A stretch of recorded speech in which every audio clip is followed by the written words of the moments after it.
हे गुरुजन ज्या वेळेला तुम्हाला कराटे शिकवतात त्या वेळेला रस्त्यानं जर तुम्हाला एकटीला जायचं असेल, मार्गाने एकटीला जायचं असेल, सायकला घेऊन आले ना तुम्ही 10-10, 15-15 किलोमीटर वरून, तुम्ही जर इथं शक्ती शिक्षण घेतलं, राष्ट्रसंत तुकडोजी महाराज ग्रामगीतेत म्हणतात, काही मुली शक्ती शिक्षण घेती, मुलापेक्षाही धीट असती, नसे गुंडाची ही छाती हात घाली तयावरी.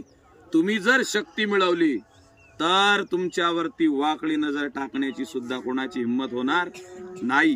हे एवढी मोठी जी शक्ती आहे ती शक्ती आपल्याला या शिक्षणामधून मिळत आहे. इथं जे मुलं बसलेले आहेत, आपल्याला सोपी गोष्ट वाटते नदीत पोहणं, पण नदीत पोहणं सोपी गोष्ट नाही आहे.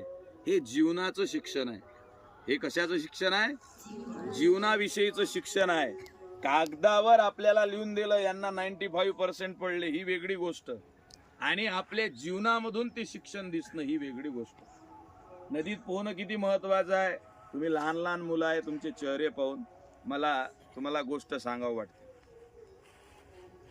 एक जण असाच वैनगंगा नदीच्या तीरावर डोंगा ठेवत होता. तुमच्या इकडे डोंगा म्हणतात ना, डोंगा ठेवत होता आणि त्या डोंग्यामध्ये बसत होता. आणि जर गावातला कोणी आला तर पलीकडच्या गावात नेण्याकरता डोंग्यामध्ये त्याला बसवून पलीकडे नेत होता.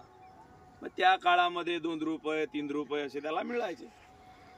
एक माणूस आला, 2 माणूस आला, जो कोणी आला त्याला तो डोंग्यात बसवायचा आणि पलीकडच्या गावात घेऊन जायचा. एक दिवस एक शहरातला खूप शिकलेला माणूस त्याच्या गावात आला आणि त्याला फोटोग्राफी करायची होती, वाईल्ड लाईफ पाहायची होती, म्हणून तो पलीकडच्या जंगलात जाण्याकरता याच्या डोंग्यात बसला.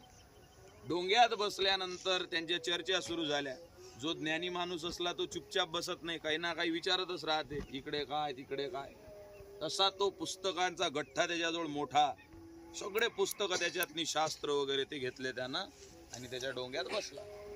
आणि मग गोष्टी सुरू झाल्यानंतर त्या डोंग्यावाल्याला म्हणे, का तुम्ही काही शाळा गिळा शिकले का नाही? तो डोंग्यावाला म्हणे, नाही सर, आमचे सगळं जीवन याच्यातच चाललं आहे, शेतात काम करायचं, डोंगा चालवायचा. अरे रे रे म्हणे, तुमचं 5% आयुष्य वाया गेलं. किती टक्के? जो शाळेत गेला नाही त्याचं किती टक्के आयुष्य वाया गेलं? 5% आयुष्य वाया गेलं. मग थोडंसं पुढे गेलं, आणखीन विचारलं त्याच पुस्तकावाल्यानं, का तुम्ही काही पेपर गिपर वाचता की नाही? तो म्हणे, नाही साहेब, शाळाच नाही शिकलो तर पेपर कसा वाचेल?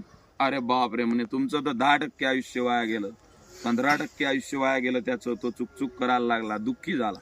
अजून जहाज डोंगा थोडा पुढे गेला, पुन्हा त्यानं प्रश्न विचारला, अरे काही पुस्तकं वाचले, जीवनात शास्त्र वाचले की नाही, ऐकले का नाही? तो म्हणे, नाही, कामातून शास्त्र ऐकायला आणि वाचायला वेळच भेटला नाही. अरे बाप रे म्हणे, तुझं तर 50% आयुष्य वाया गेलं.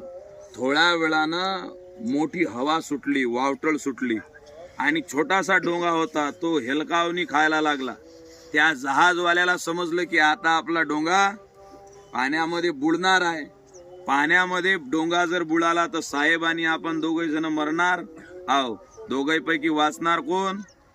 ज्याला नदीत होत आहे.